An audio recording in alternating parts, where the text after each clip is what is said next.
Hello everyone, আমি গৌরী আর welcome সবাইকে আমার নতুন একটা ব্লগে। তো তোমরা সবাই কেমন আছো? আশা করছি তোমরা সবাই অনেক ভালো আছো। আর আমিও তোমাদের ভালোবাসা আর ঠাকুরের আশীর্বাদে অনেকটাই সুস্থ আছি। তো দেখো, কাল আমি কোনো ভিডিও আপলোড করতে পারিনি বা ভিডিও করতেও পারিনি, সেই জন্য তোমরা 22 তারিখে কোনো ভিডিও আমার চ্যানেলে পাওনি বা আমি আপলোড করতে পারিনি। তো চলো, আজকে 22 তারিখ আর আমি ভিডিওটা শুরু করছি সন্ধ্যা 6টা। এখন সন্ধে সন্ধে হয়ে গেছে। তো আমি ঘুম থেকে উঠে পড়েছি বিকালে। উঠে আমি নিজের বিছানাটাকে গুছিয়ে নিয়েছি, দেখতেই পাচ্ছ। যেটুকু করা দরকার করে নিয়েছি, ঘরটাও একটু গুছিয়ে নিয়েছি। তো এখন সন্ধ্যাবেলা আমি প্রত্যেকদিন একটু হাঁটতে যাই। তো আজ বেলাটা একটু বেশি হয়ে গেছে, মানে সন্ধ্যে হয়ে যাওয়ার পথে। তো চলো, প্রথমে আমি একটু নিজে ফ্রেশ হয়ে নিই, মানে মাথা টাথাগুলো আঁচড়ে নিই। আর তারপরে আমি একটুখানি বাইরের দিকে যাবো, ওই 10-15 মিনিটের জন্য যাব। তো সেটাই তার মানে তোমাদেরকে দেখাবো। আর যারা যারা আমার ভিডিওটা প্রথম দেখছো তারা তারা অবশ্যই করে আমার চ্যানেলটিতে সাবস্ক্রাইব করো আর পাশে থাকা বেল আইকনটা প্রেস করো। তাতে কী হবে, তোমাদের কাছে আমার প্রত্যেকটা ভিডিও নোটিফিকেশান যাবে আমি যখন প্রথম ছাড়বো। আর বন্ধু হয়ে অবশ্যই পাশে থেকো, ভুল কিছু হলে কমেন্ট করো। তো কন্টিনিউ করতে থাকো ভিডিওটা, ততক্ষণে দেখো। তো এখন আমি চুলে একটু চিরুনি দিয়েই নিচ্ছি, আর একটু সিঙ্গার পরবো, আর একটু ওই ঠোঁটটাতে না একটু লিপ গ্লস দেবো। জানো তো, এখন আমার প্রচণ্ড হয় না, ঠোঁটটা ফাটছে কেন আমি বুঝতে পারছি না, কিন্তু ঠোঁট ফেটে যায়। তো সেই জন্যই আর কি এই লিপ গ্লসটা তোমাদের দাদা আমাকে এনে দিয়েছিল।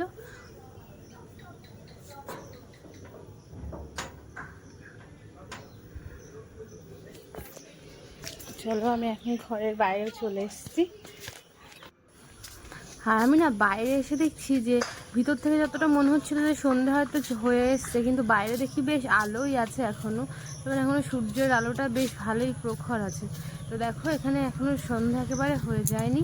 তো আমি এখন রাস্তায় যাব, আর রাস্তায় বেরিয়ে দেখি রাজা ওখানে ওয়েট করছে, আমি যাতে গিয়ে ওর সঙ্গে সঙ্গেই আসবে আর কি। তো রাজা দেখো এক্ষুনি হয়তো চলে আসবে।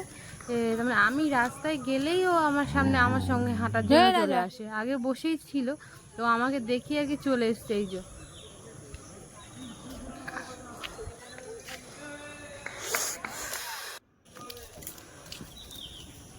চলো, এখন আমি প্রথমে একটুখানি তোমাদেরকে দেখিয়ে নিই যে বৃষ্টি হওয়ার পরে তার মানে জল টল সব জায়গায় জমেও গিয়েছে, আর ঘাসগুলো না আগের থেকে সুন্দর হয়েছে, মানে সুন্দর দেখতে হয়ে গেছে, সবুজ সবুজ হয়ে গেছে। আরও জানে আমি কত দূর যাবো, তো সেইটুকুই যাবে, তারপরে আবার যাবেও না। না যদি যাই একটু দূরে তাহলে আর কি যায়, মাঝে মাঝে যায়। তো দেখো, আজকে রাস্তায় কেউই নেই। দুটো বাচ্চা আসে ওর মায়ের সাথে ঘুরতে, কিন্তু আজকে আর নেই। অন্যদিন তো আসলে একটু কথা বলা যায়, একটু মনটা ভালো লাগে, একটু কথা টথা বলি, ওদের সাথে খেলাধুলা করি, কিন্তু আজকে আর কেউ নেই। তো আমিও একা একাই হাঁটছি রাস্তা দিয়ে।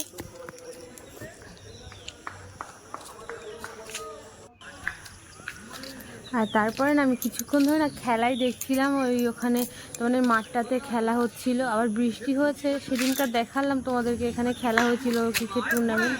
তো তারপরেও বৃষ্টি হয়ে আবার দেখি জলও হয়ে গিয়েছে। তো দেখো, ওরাও খেলা করছে।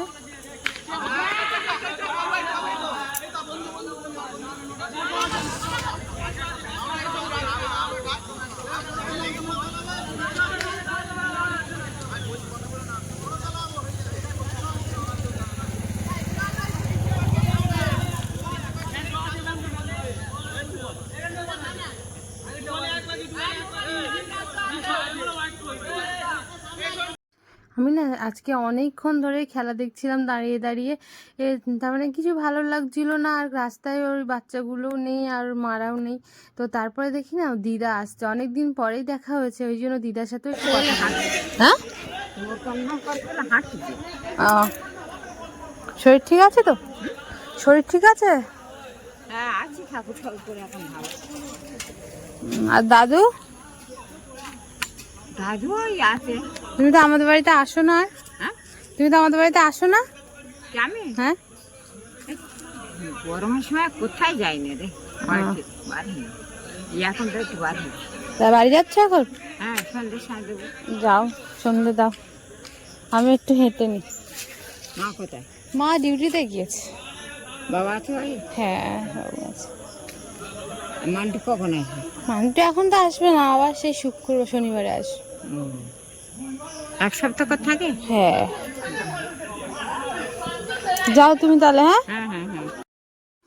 তো তারপরে না আমি হেঁটে বাড়ি চলে এসেছিলাম। কিছুক্ষণ হাঁটার পরে, খেলা দেখার পরে এসে দেখি বাবু অলরেডি সন্ধে দিচ্ছে, মানে সন্ধে হয়ে গেছে।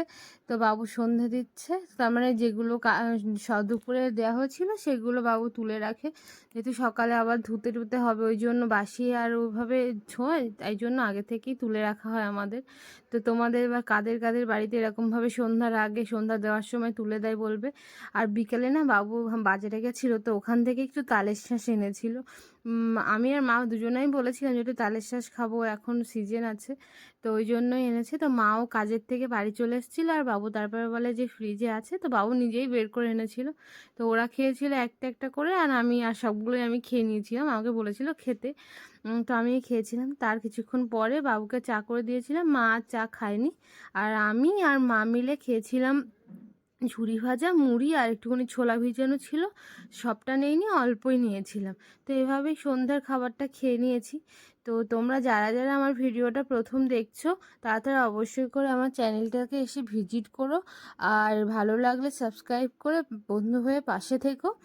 আর আমার এই ভিডিওটাতে যদি কোনো ভুল বা কিছু মনে হয় তোমাদের বলার দরকার, অবশ্যই আমাকে কমেন্ট করে জানাতে পারো, আর বন্ধু হয়ে অবশ্যই কিন্তু পাশে থাকতে হবে। তো চলো এদিকে দেখো, আমি না এখন আমার একটা মানে রোগ হয়েছে বলতে পারো এটা, মানে যাই খাই না কেন আমি একটু শুকে শুকে খাই, মনে হয় যে কিছু নেই তো, আর দেখে দেখে খাই। তো দেখো এইগুলো আমার তবে সন্ধ্যাবেলার টিফিন, তো মুড়ি ছোলা আর ঝুড়ি ভাজা দিয়ে আমি আর মা সন্ধ্যাবেলার টিফিনটা সেরেছিলাম। তারপরে না আমি চলে গেছিলাম রান্নার দিকে, আর মাকে বলছিলাম তুমি একটু রেস্ট নাও। তো দেখো রান্নাতে আজকে তেমন রাত্রিতে কিছুই করিনি, শুধু ঢ্যাঁড়স দিয়ে আলু দিয়ে আর একটা রসা রসা তরকারি করেছিলাম। আর যেহেতু বাবু রাত্রিতে খায় রুটি, ওই জন্য আর কি শুধু রুটিই করেছিলাম, রুটি আর এই তরকারিটা, আর তেমন কোনো রান্নার কিছু ছিল না। আর আমি আর মা খাবো দুপুরবেলায় একেবারে রান্না করেছিল যেটা, সেটাই ছিল। তো আমি বললাম যে ভাতও আছে, তরকারিও আছে, দুটো তিনটে যার করেছিল সবই আছে। তো মা বললো তাহলে আমাদের জন্য কিছু করার দরকার নেই, শুধু একটু তরকারিটা কর, ওটাতেই বাবু যা খাবে খাবে, আর আমরা একটু ওর থেকে নিয়ে খেয়ে নেবো। তো এটাই আজকে রান্না। তো আমি এদিকে তরকারিটা কেটে না আটা মাখিয়ে নিয়েছিলাম, আর কড়াইতে বসিয়েও দিয়েছি, কড়াই গ্যাসে, এবারে শুধু তরকারিটা রান্না করলেই হয়ে যায়। তো আমার কড়াই গরম হয়ে যাওয়ার পর আমি 5 ফোড়নও দিয়ে দিয়েছি, কারণ শুধু ফোড়ন দিয়ে রান্না করব, রাত্রিতে অত মশলাপাতি আমরা কেউ খেতে পারি না, খাইও না, খেতে পারি না, না খাই না, কারণ রাত্রির খাবারটা একটু হালকা খাওয়াই মনে হয় ভালো। তো তোমরা কারা কারা রাত্রে তখন হালকা পাতলা খাও অবশ্যই আমাকে জানিও। ও তাহলে আমার একটুখানি তার মানে তোমাদের কাছ থেকে অনেকটা কিছু জানা হবে। তো দেখো আমাদেরকে তরকারিটাও বসিয়ে দেওয়া হয়ে গেছে, তরকারিটা আনাজটা কেটে কুটে গুছিয়ে আমি বসিয়েও দিয়েছি, আর রুটিও করে নিয়েছিলাম পরে। তো আর ভিডিওর ক্লিপ নিতে পারিনি। তো তোমরা যারা যারা আমার ভিডিওটা প্রথম দেখছো, অবশ্যই আমার চ্যানেলটিকে সাবস্ক্রাইব করে পাশে থাকা বেল আইকনটি প্রেস করে দেবে, তাতে তোমাদের কাছে আমার প্রত্যেকটা ভিডিও নোটিফিকেশান যেতে সাহায্য করবে, বা সাহায্য হবে, তোমরা দেখতেও পাবে। তো আজ ভিডিওটা এই পর্যন্তই, দেখা হচ্ছে অন্য একটা ভিডিওতে। Thanks for watching.